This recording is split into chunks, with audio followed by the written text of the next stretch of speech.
Oh, excellent. Okay, good morning, Net Inclusion. This is how I know people aren't paying attention. Thank you, thank you. You sound far away, so I know you're not sitting up front, but that's okay. My name is Gina Cooper Benjamin, and I'm the Deputy Director of the National Digital Inclusion Alliance, or NDIA. For those of you live streaming or those of you in attendance, if you haven't heard this yet, NDIA advances digital equity by supporting community programs and equipping policymakers to act. The way that we do that is we provide spaces and opportunities for our community of over 1,600 affiliates to come together and share and learn, be in fellowship, and have fun. Thus, net inclusion. Today, I'm going to start by letting the panelists introduce themselves. Then we're going to have a moderated conversation. We'll follow that up with some Q&A. And at the end, I'll ask you all to complete a session evaluation. Some of the norms for today. So when I am leading a panel or moderating a panel, I need to remind folks of some things. Please be very respectful. It's hard sitting up here, so if you're having side conversations, sometimes that can be distracting. Also, I have double duty right now, so I am moderating a panel and I am the code enforcer for the entire conference, and if I see anyone violating my code of respect, I'm gonna look at you like this and go like that, and that means you're out of here. So just be respectful of the panelists, enjoy your time together today, mind the topic, let's stay on topic, and then if you have any Q&A at the end, there's gonna be 2 mics, they're situated, I can see one there, and one behind Paolo right there, and you can ask some questions.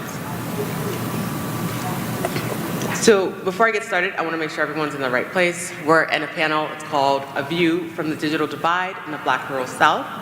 We're here to learn how to build trust with community members, understand the root causes of some of these issues, understand that this is a bipartisan issue, and then talk about how states can connect to community and to community level action.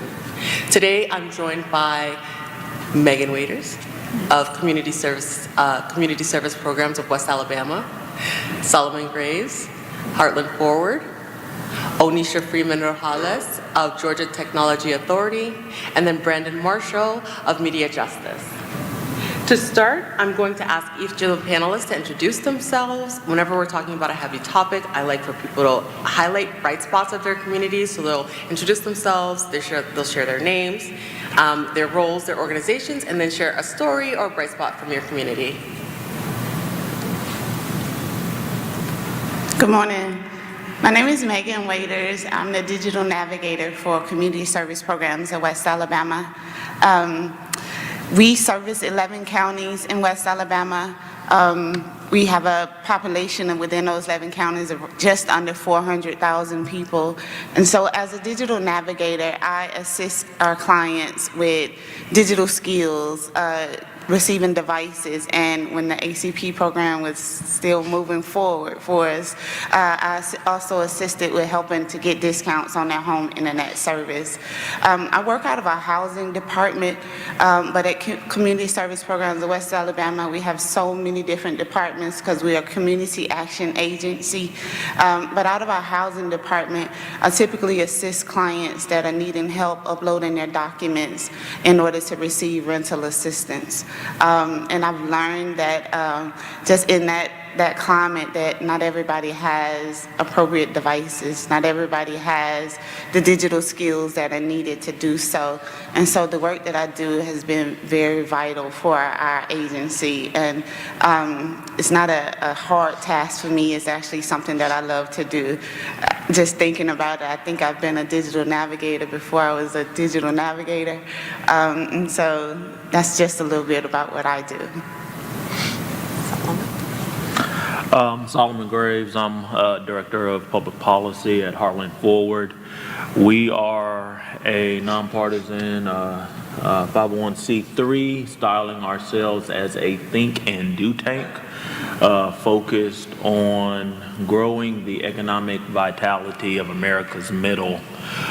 We focus on the middle third of the country.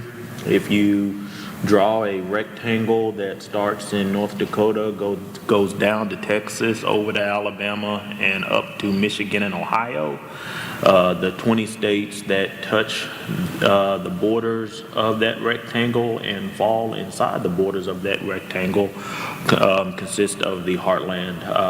The areas that we work in are innovation and entrepreneurship, workforce development and human capital, health and wellness, and then a umbrella pillar we call regional competitiveness, which is focusing on the issues of today and tomorrow that are necessary to accelerate the growth of the heartland. We do this generally around two buckets. One is around research. That's the think side of the house. And then the do side of the house is a team of program and policy professionals, which is where I sit. And then Regina, you asked kind of what do we love about our community. I'm an Arkansas kid, born and raised in Little Rock. For me, it's a little big town, 250,000 folks, but it seems like everywhere I go, I know somebody who either knows me or who knows somebody I know. So that small town in in what feels to me in a big city atmosphere is always makes it feels like home. Onisha? Hi, good morning, everyone. Onisha Freeman-Rojales with the Georgia Technology Authority. My role at the Georgia Technology Authority is to lead our statewide digital equity work, so I'm a part of our state broadband team. Me and my team, we wrote our state digital equity plan, and will be responsible for the digital equity capacity grant program that Georgia will have in the coming months to support digital equity and inclusion over the next few years. A bright spot in our community is a young lady named Danielle Bray with an organization called Everlasting Vessel. Danielle lives up in Chubbtown, which is a town in northwest Georgia, a small town in northwest Georgia. I want to say maybe about 400 or 500 folks. And Danielle is so special because she decided that the fact that they lacked internet access was something that she just wasn't going to be okay with. And so she literally has gone around house by house doing speed tests to understand the speed of the networks so that she can then galvanize her community and then come together and talk to us about what the internet access really should look like to be improved within her town. This is important because the lack of access has affected folks like if you only have a landline and you have an emergency, for an example, or you only have a cell phone and you have an emergency at your home and you're isolated, somewhat, maybe you're homebound. Well, if you can't call anybody and you have an emergency, because emergency services, a lot of this stuff is working through our connectivity in our community, that could cost you your life. And I think that Danielle has realized that both the older adults in her community and the children in her community deserve proper connectivity in order to take full advantage of not just the digital economy, but emergency services, education, and the like. And so I believe that the digital divide is solved on the local level. And as somebody that came from a local organization that now works at the state, I'm really hopeful when I think about what Danielle is doing up in Chubbtown as the North Star for what we want to see across our state and across our country in rural Georgia and in the urban cities to ensure that all people have the access that they need in order to do exactly what they need to do to take care of their families and live their lives today. So thank you. Hi, my name is Brandon Forster. I'm an organizer with Media Justice. We do a lot of media justice. You can visit our website, mediajustice.org. I always describe us as an abolitionist and anti-capitalist organization. And I think that's important to know because that informs the way that we approach this work. And so I think in part here at this panel because of the important work of Dr. Dominique Harrison writing the report at the Joint Center that just illustrated, a lot of times we talk about the digital divide as urban or rural, but really it's a racial digital divide. And I think that report really helped to make that clear for folks. These communities in the Black rural South were the most disconnected and most persistently disconnected. And I'm here not talking about a community that I'm from. In one sense, I'm going to talk about a little small town in Mississippi called Utica that I got a chance to visit.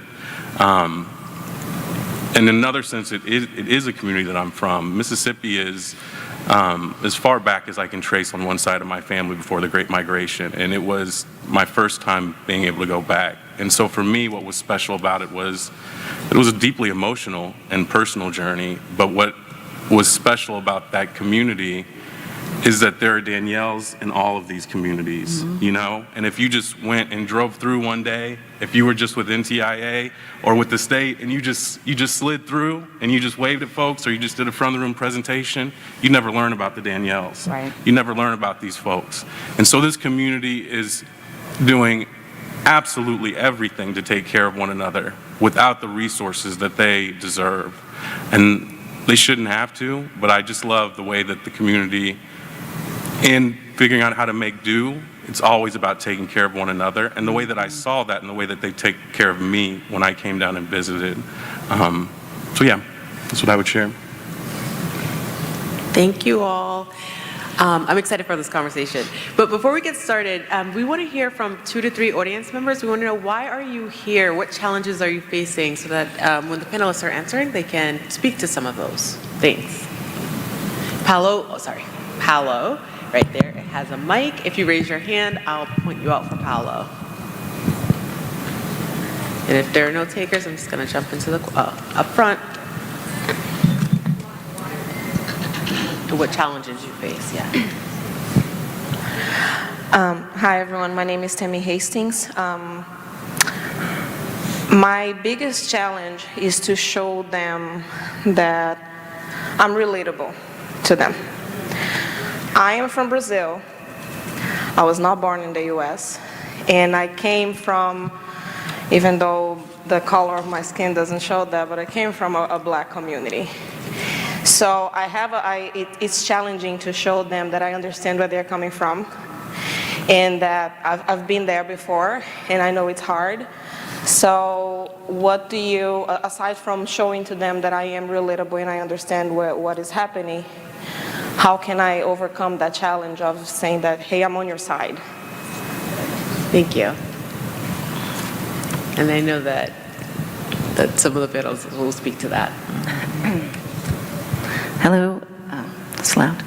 My name is Catherine Krantz. I am the broadband director at Communities Unlimited, and we are a national nonprofit that serves 7 states in the southern U.S., some of the states with the largest connectivity problems, in addition to a lot of other problems. And we've been helping them with infrastructure and technical assistance planning for almost 50 years.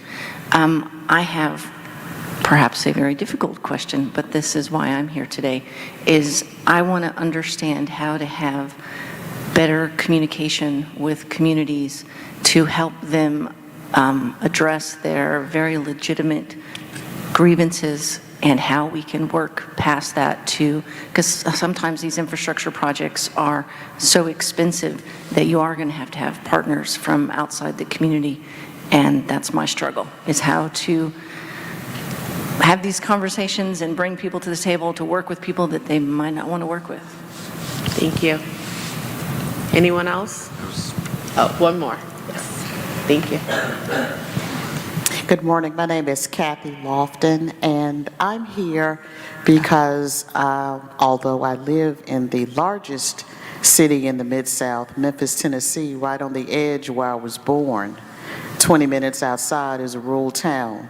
And the alderman of that town, with whom I have a relationship, is struggling with how to bring affordable connectivity to that town. And there's a monopoly, they won't let anybody in, and that one monopoly is not affordable, and the residents lack digital literacy. And so I'm here to get intel to help the alderman maybe try to solve a problem for the place where I was born. Okay. One more. Okay. Okay. Hello, my name is Mo Jones, and I currently serve in Eastern Kentucky. And with a space that is predominantly people that identify as white, there still is a population of underrepresented people of color that isn't getting the support that they necessarily need to be as successful as they possibly could be. And my thing is trying to explain to them and trying to convince the people that I get to serve that although we're not providing the financial support that they need by removing some of the barriers that they may see every day, that digital equity could be a gateway to getting that support as well, if that makes sense. Okay, thank you. Those are great points. And also, I know that these experts are going to touch on a lot of what you guys mentioned, so this is great. So we're going to start right now with Brandon. Brandon has spent some time in Utica, Mississippi. He talked to me about, he gave me a lesson, I should be embarrassed that I didn't know this history lesson, about William Holtzclaw and his William Holtzclaw's role in Southern Black education and technology. We talked a lot about the importance of community-driven technology, historical perspectives, and Black innovation and pioneering in tech. Brandon, first I'd like for you to share some of the history you taught me, especially around William Holtzclaw, because I think that story is so fascinating. And then why is this important? Like not only from a historical context, but from a contemporary context. Yeah. And then how do we use this history or these lessons to support our work today? All right, I'll do my best. That's a lot of parts. I know. I can repeat any part. Yeah. So, you know, we went to this community through a relationship that we have with folks in Utica. And to your point about, I don't know that you were specifically talking about passing, but that's certainly something that I deal with, is that people, I don't know how people perceive me. I don't know if they know that I'm black, they know that I'm mixed, they know what about me. But when you move at the speed of trust and relationship, that's how people can gain that context and understand whether or not they can or can't trust you, you know? So I'd give you that advice. But, so we didn't know what the story was gonna be. We just knew that we wanted to get a more intimate view of what that digital divide in the Black rural South looked like from that kind of statistical level view.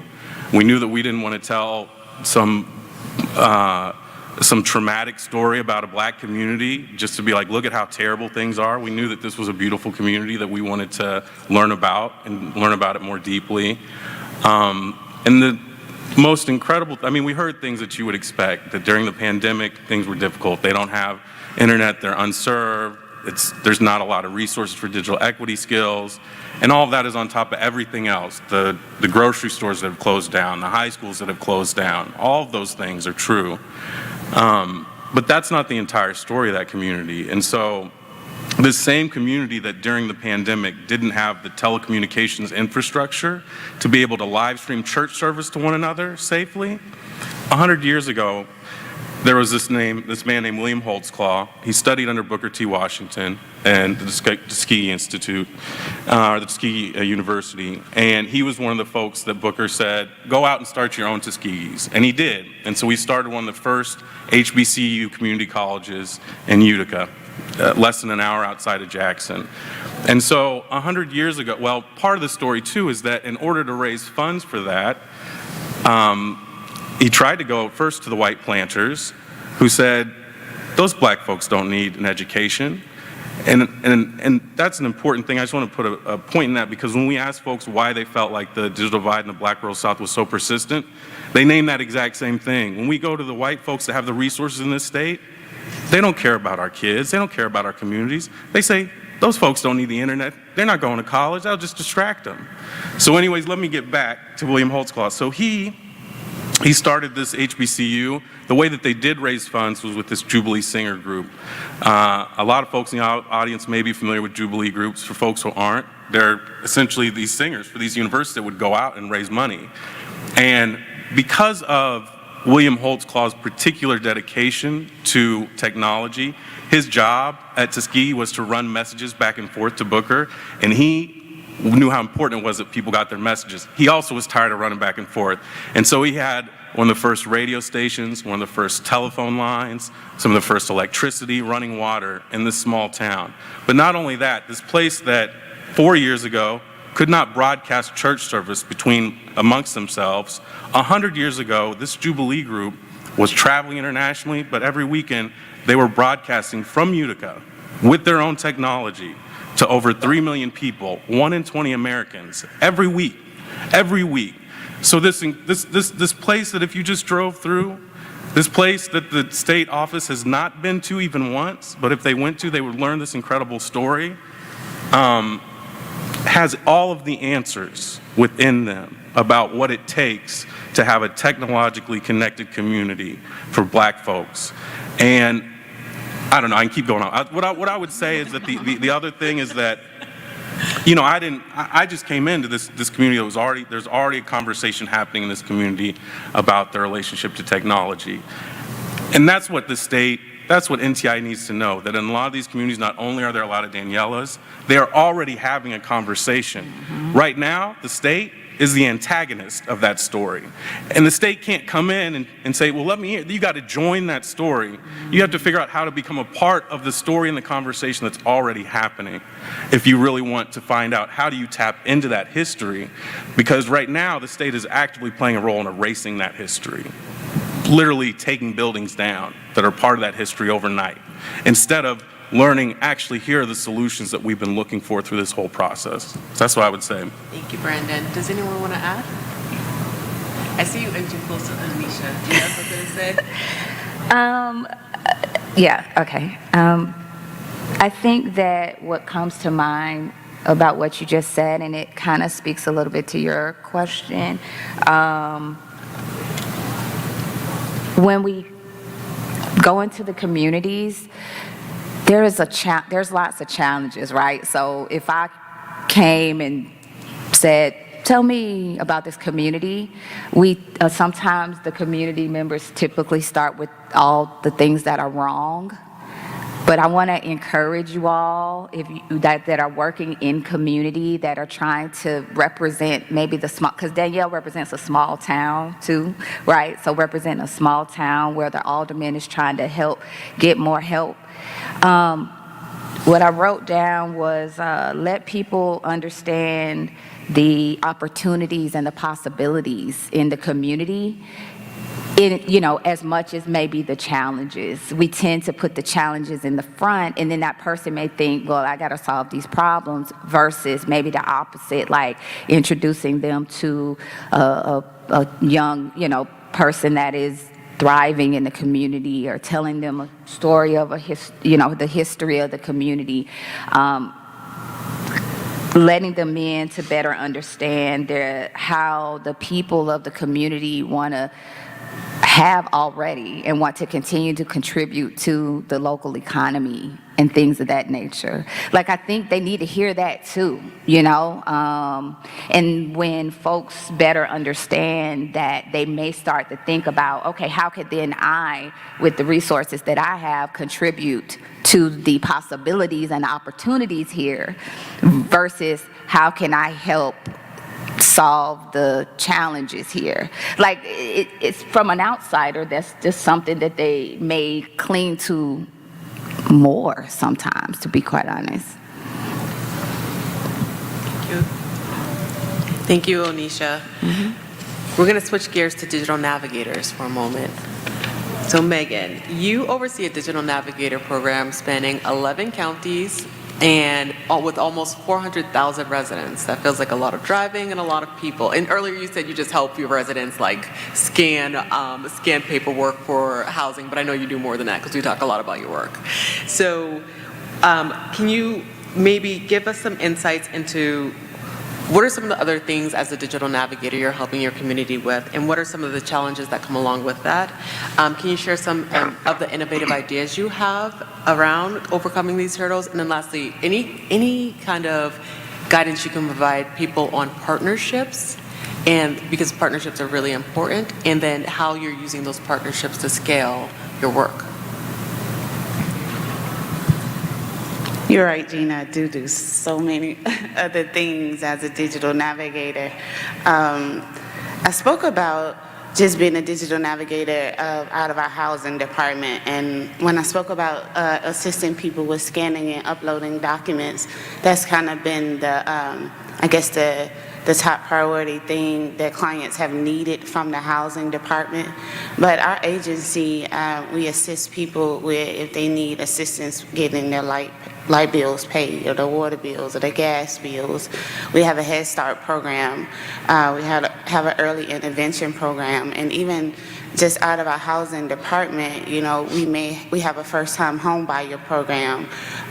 We have a program where if people have a home, but they're needing assistance paying their mortgage or paying their rent, and that's the one that I was speaking about, assisting with getting the documents uploaded. But they also may have a home, and that home needs maintenance. It may need doors, it may need windows.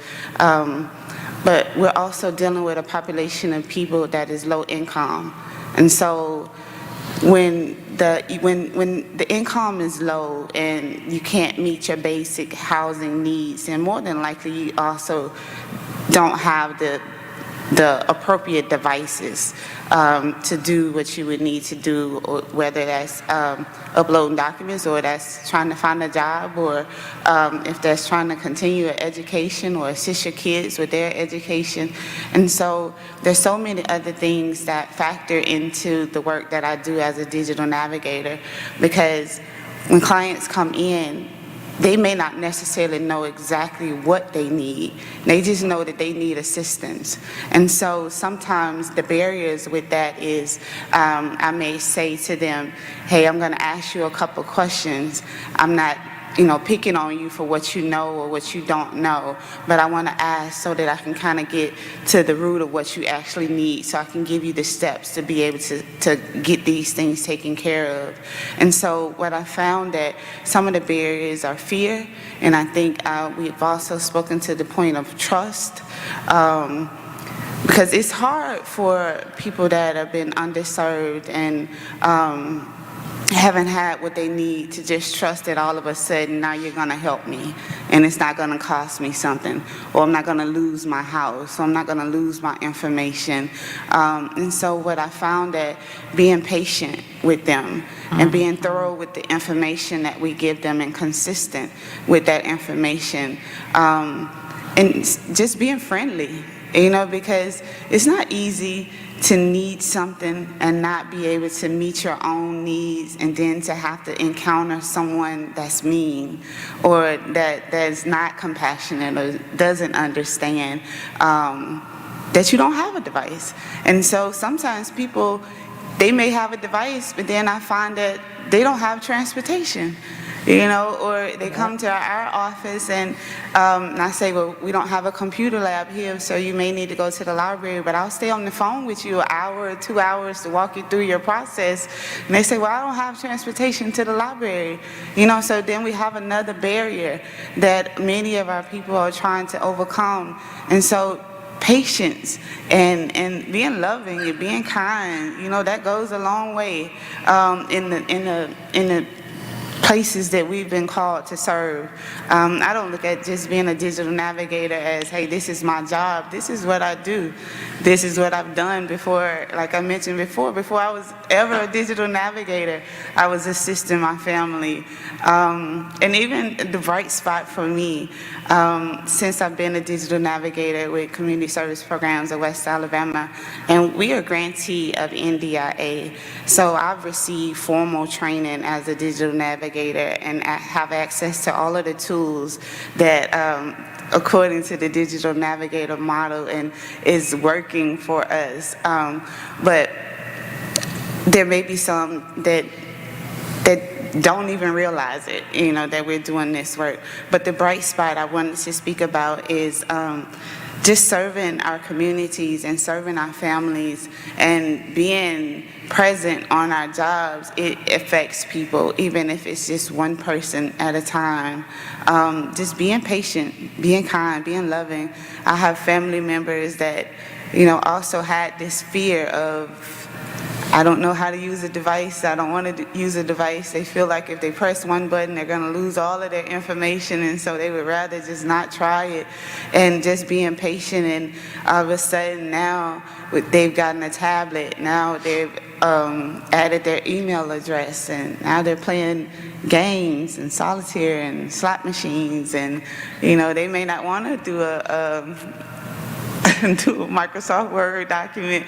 They just want to play games. And so I think the challenge is learning how to meet people where they are and being able to walk them through that step of what they need. Even though we're looking at digital inclusion and digital equity, and we want everybody to be able to have access and use these devices, but everybody's needs are going to be different. And so we have to understand that, there may be some seniors that just want to play solitaire, and that's fine, because there is many of us that can get connected online. Then we're learning. I feel like we're learning a lot about ourselves. We're learning a lot about our culture. We're learning about other people's culture. We have access to information that we didn't have. I feel like we're learning, we're growing, we're getting wiser. And so if that's the impact that we're making, then that is enough. But you really got to be passionate about doing this type of work, because we're serving people that can't necessarily give us anything back. But the joy of knowing that they got what they need should be enough for us. And so, I hope I touched on all of those points if you wanted. I think so. Do you have any insights into how you develop? Because I know that some of your communities are so far apart. Have you been developing partnerships as a part of your Digital Navigator program to help scale your work a bit? Yes. So we do a lot of partnerships with libraries in the rural counties. Libraries haven't been getting a whole lot of traffic over the last couple of years. I don't know if it's because people aren't necessarily reading books as much as they used to, but what I found with speaking with them, but people are coming in to access computers. And so when we have clients that are needing services from our agency, we refer them to the libraries. And I spend a lot of time at the libraries. When I do device distributions, I do them at the libraries. And so that partnership not only helps our agency, but it also helps the libraries gain some more traffic coming in and out. And the moment you step into a library, if you haven't been in one in years, you're like, oh, I do like books, or I would like to look at that magazine, or I didn't know that they had a scanner in here, or, and so it's bringing that awareness to these hidden gems in our communities, because libraries are really serving more as resource centers for us in the rural counties and communities, where people can go and access the digital devices, and they have free internet, and they have free Wi-Fi, and you can sit outside in the parking lot even after the library is closed and still use it. And so that has been such a bright spot in our partnerships, and they've been really excited that I've been coming and people are coming in. And so I think that that's going to be a key place. And I'm a part-time library director also, and so in our community of 300 people, we don't get a lot of traction at the libraries, but things are changing, and I hope that everything is moving in a more positive direction, because our communities really need it. And I can't express that enough. You'll probably hear me say that again if I get the mic.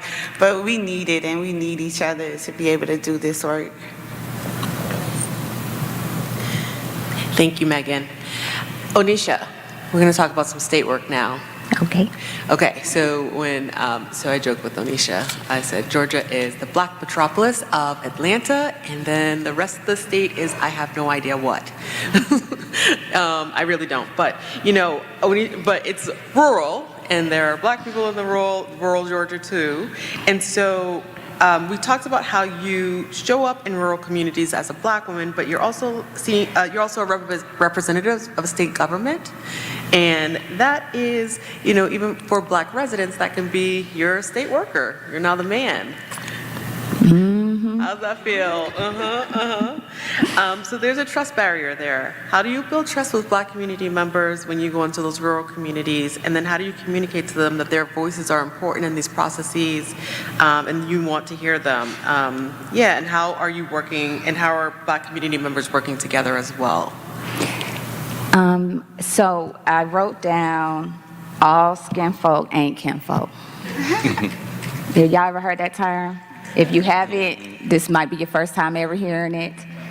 All skin folk ain't kinfolk. So just because I'm a Black person rolling up, in Valdosta or anywhere else in Georgia, doesn't mean I'm their kinfolk. And I didn't realize that at first. But I had, a rude awakening.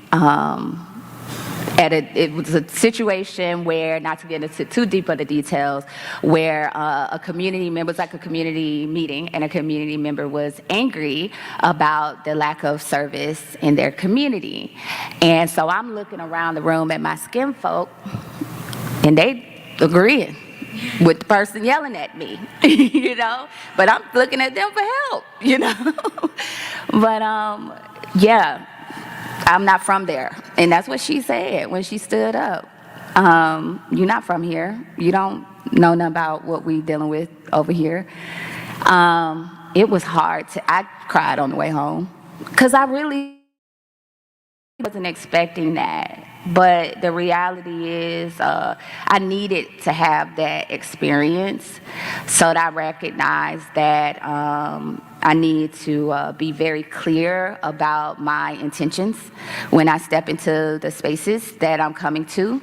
I know my intention is good, and to inform the community about the millions of dollars and the billions of dollars of funding that is coming to every state.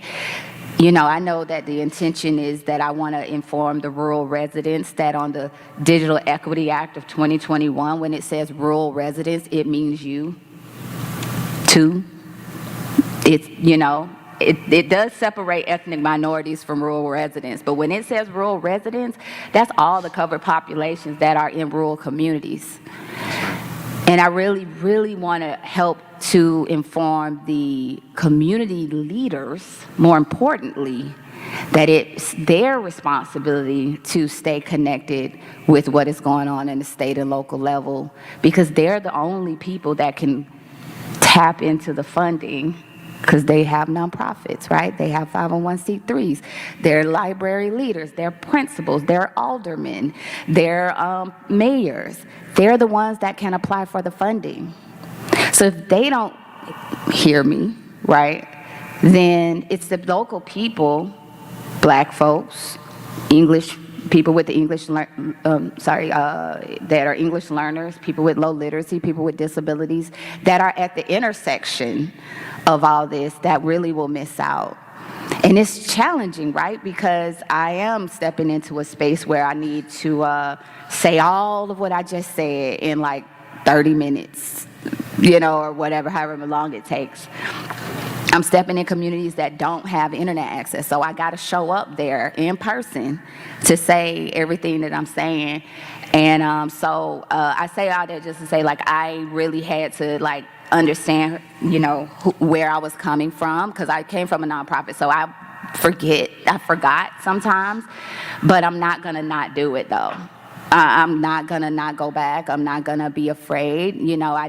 I think a part of my role at this point is to start to build relationships, more authentic relationships with folks within those communities, which takes time, but y'all, we don't have a lot of time though, so it's but I just gotta keep doing the work. I think another part of it is also recognizing that sometimes you need to not, you can find organizations to then provide resources to really kind of do the work, do the informing on your behalf. So we did work with our community action agencies to do some roundtables, and I was like, I'm not gonna come to the meetings. I just wanna help you all to understand what we're trying to say, because if I show up, then it's gonna be a different type of meeting. So if you all can help to do the informing, maybe we can get a little bit further. So that was one tip, one thing that I tried to do. But it was a humbling experience to go around our state in places that, I'm from Georgia, I'm born and raised in Georgia, but the Urban League did a study in 2022 about the Tale of Two Georgias, and I'm sure every state probably has this experience, right? So, and that's the Atlanta, the Atlanta and then the rest of Georgia. And the things that they're experiencing in South Georgia, Southwest Georgia, North and Northwest Georgia is unique to those spaces. And to your point where you said about there's communities that might be majority one race, but it's like the pocket of black folks feel very invisible, underrepresented on a level that's different from the underrepresentation within the city of Atlanta, right? And they aren't heard, and they may feel afraid to speak up for themselves in certain spaces. That's what was going on in that space when I was being yelled at, we have to show up for them too. So who's the people that have to do it, right? So I think it is all very challenging, but at the same time, we have to never stop doing the work on behalf of the community members. And I don't know if anything that I just said was helpful, but I see them, and I think that this kind of started there, right? I see them. I know that I can't forget about them, right? If I look at the stats and I see that there's only 5% of this particular ethnic or racial minority in that city, they matter, and we got to show up for them too, or empower the local communities to help and support them too. So hopefully that was helpful. That's great, and of course what you said was helpful, Nisha. I will say, I will uplift some of the themes I heard. One is trust. We all have to work to build trust, and that takes time, and I know there are time constraints sometimes, but we're all that's a part of the process for all of us. And the second one that sorry. Thank you. The second one is forming those the relationships and building partnerships is very critical, right? So you said you went through the community action agency. Mm-hmm. You went through libraries. I've heard some folks, they use churches or or schools. Building those relationships is critical to the work as well. So thank you for uplifting that. Yes. Okay. Solomon, we're going to talk about data. Ready? Okay. So I know that Heartland Forward contracted with the state of Arkansas to do data collection. Okay. Can you tell us more about what type of data collection you did? What are some gleanings from that data that tell you about barriers for Black residents? What were some of the solutions or some of the projects or programs you guys might have, recommended as a part of that data collection as well? What do we want to know about your data collection? Sure. Excuse me. So the project you're referring to, Heartland, was engaged by the state to support their digital skills and opportunity plan. We in turn engaged with members of a coalition we helped stand up called the Arkansas Connectivity Coalition, specifically the Arkansas Black Mayors Association, the Communities Unlimited, the University of Arkansas Cooperative Extension Service, Windrock International, and the University of Arkansas Center for Communication Research to help support the data collection.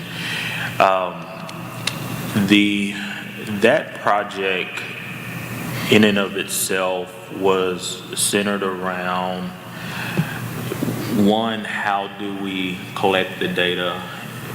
Two, how do we collect data in a way that is intentional? Because those are two separate conversations. You know, if you ever been involved in a project of this type, those are two very different conversations.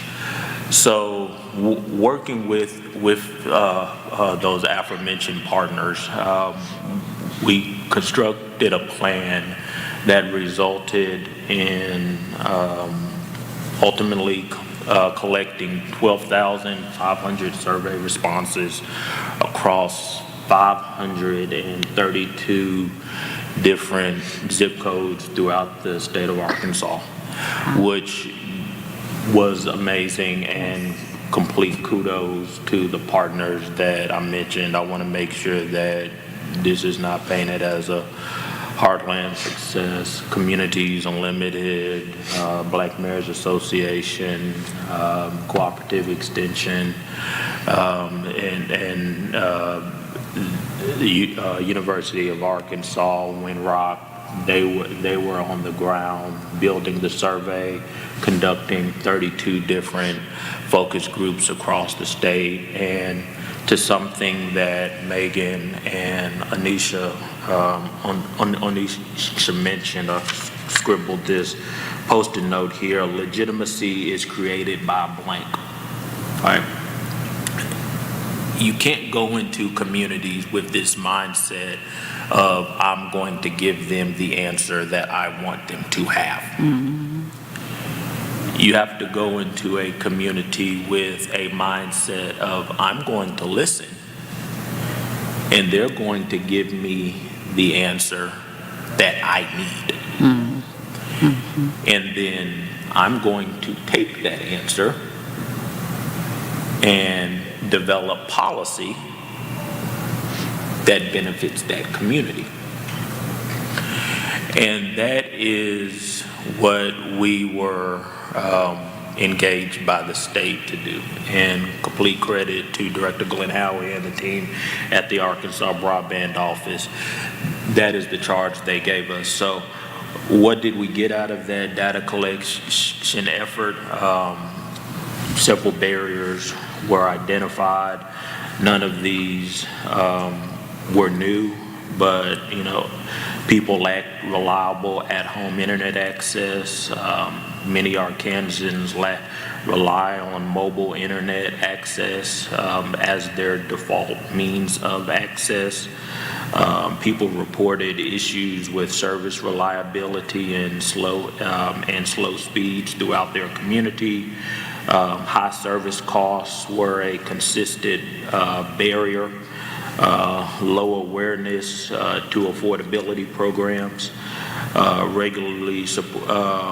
Consistent theme that we did hear where service was available, customer service challenges impacted their ability to effectively utilize that service.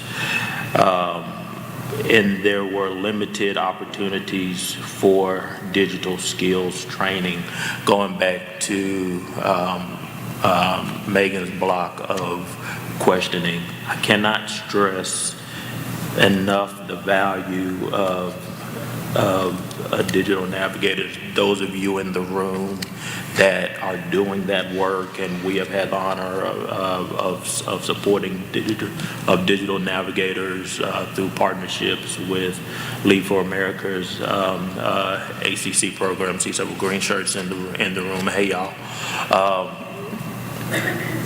The work is hard.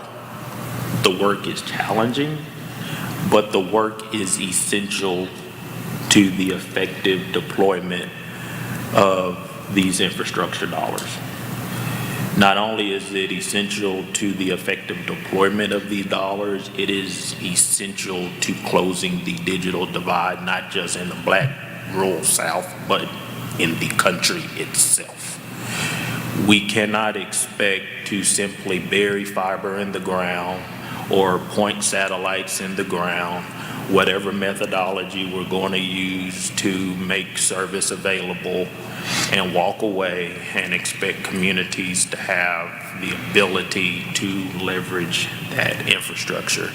It's going to take individuals like y'all who are in the ground, who are that trusted resource, that trusted face in that community to say, hey, this is how you use it. Can't stress the value of those individuals enough in terms of the digital skills training. All of those barriers were consistent with the data, went into the plan, informed the strategies, and were reflective of the work of the partners that I mentioned, and the community impact sessions that they did throughout the data collection process. Thank you, Solomon. Okay, so right now, I think that we have some time to go to questions from the audience. And there's already a question. Wow, that's quick. There are 2 mics, so we're going to ask folks, unless you are unable to, we're going to ask folks to go up to the mics and get your questions in. And then if you aren't able to make your way to a mic, raise your hand and I'll try to identify you. The lights are really bright, so it's hard to see y'all, FYI. So if you do, just raise your hand and Paolo or Pamela or I will try and identify you.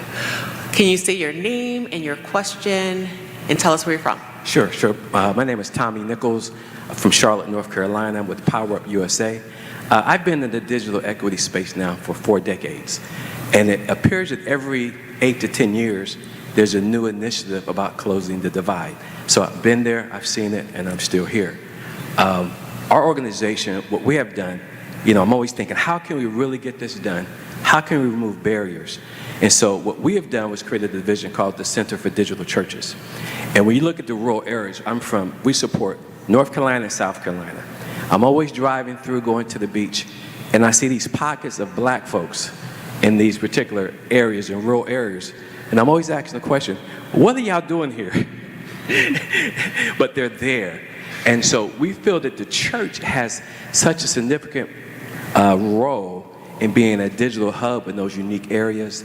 And so that's our big push for the Center for Digital Churches. And we do that by working with the churches as well as agencies who are looking to support churches in their particular area. We do curriculum support. We do digital navigation / digital disciples. We certify the church and encourage the digital pastor to exist in those local churches to do the work as well. And so we have a whole ecosystem that empowers the churches. And so my question is, what you guys think about the role of the church in fulfilling the mission of closing the digital divide? So coalition building is key. I think in terms of a foundational tenet, this work cannot be done in a silo. In terms of building any effective coalition, especially geared toward the Black community, I don't know how you start without engaging your faith-based community. I think in terms of building trust, they should be the first conversation going into any community. Odds are they are going to be that trust agent.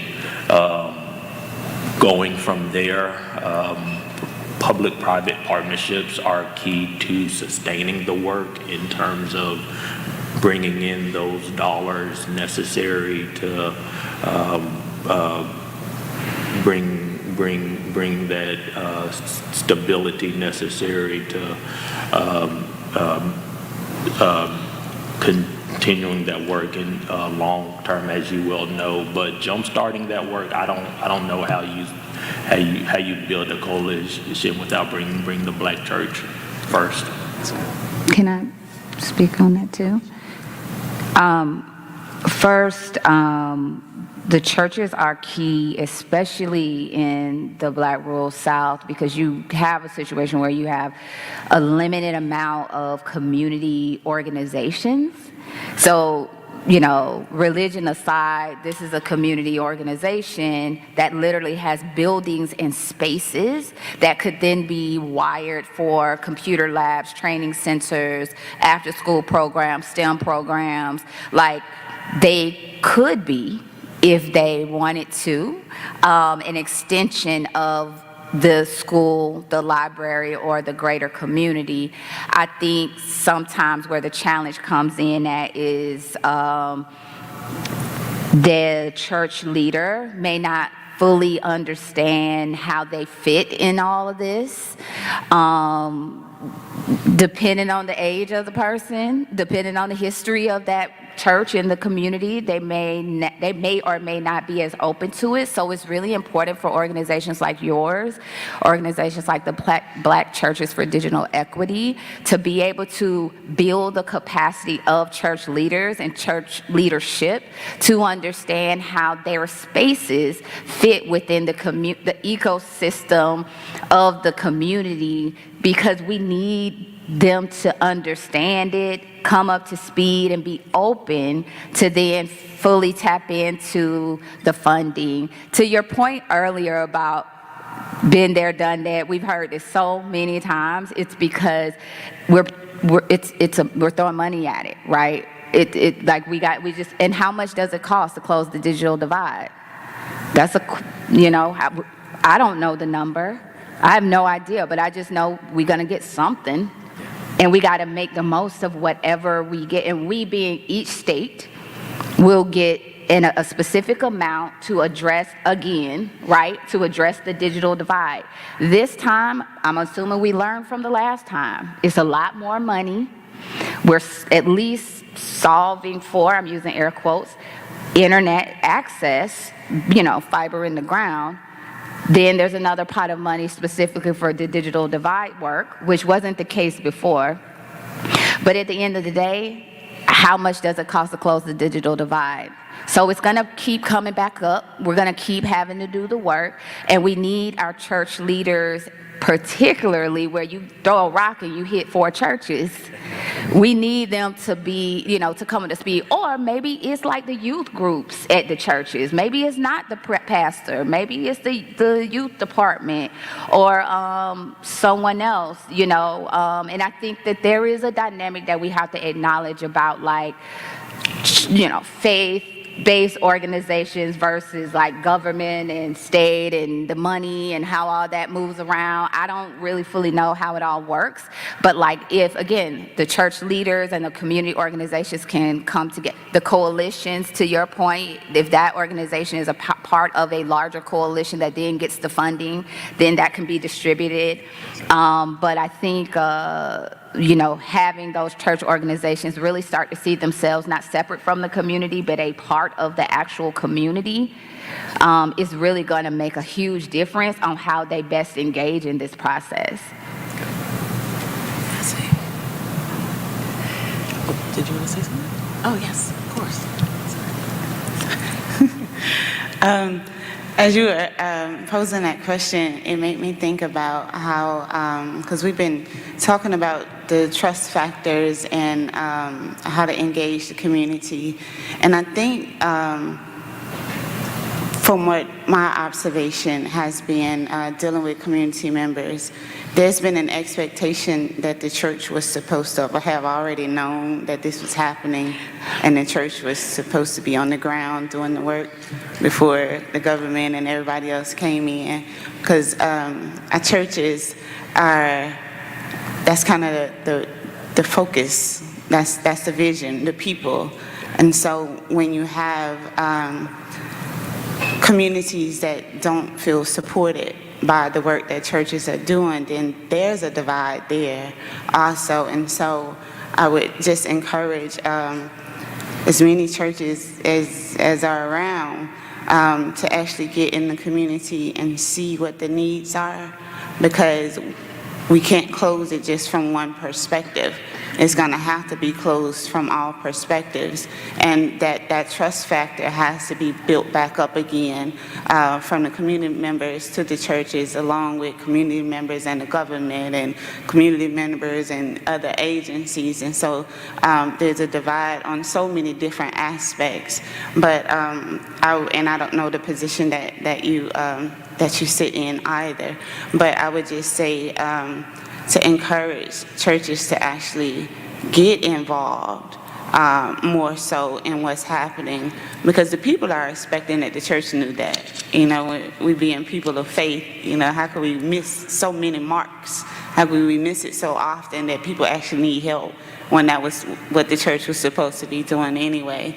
And so I would just encourage it from both aspects, that the fire needs to be lit from both sides, building the cohorts and the coalitions. You know, the church is saying, hey, I need to be there. You know, these things are affecting my community, just as well as, you know, from the government standpoint or the funding standpoint, saying, hey, these are needs that need to be addressed in these communities. And so I would just say a fire needs to be lit on both sides.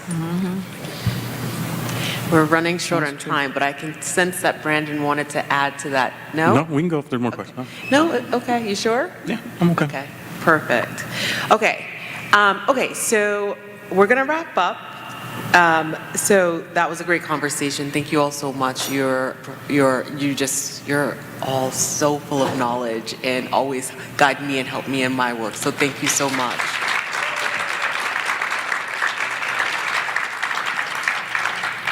Thank you for all of you guys for hanging in there with us. We still have a little bit more of net inclusion left, so don't leave. But thank you for being here with us this morning. And you should see a QR code somewhere where you can scan it and you can evaluate the session and let us know what you think. Thank you. Please feel free to reach out to myself or any of these panelists if you have any other questions regarding this issue or many other. I learned so much from them, so they know a lot about a lot. But if you're, especially around this topic, you should reach out to them. They can give you their email addresses. We really appreciate having you this morning. See you this afternoon.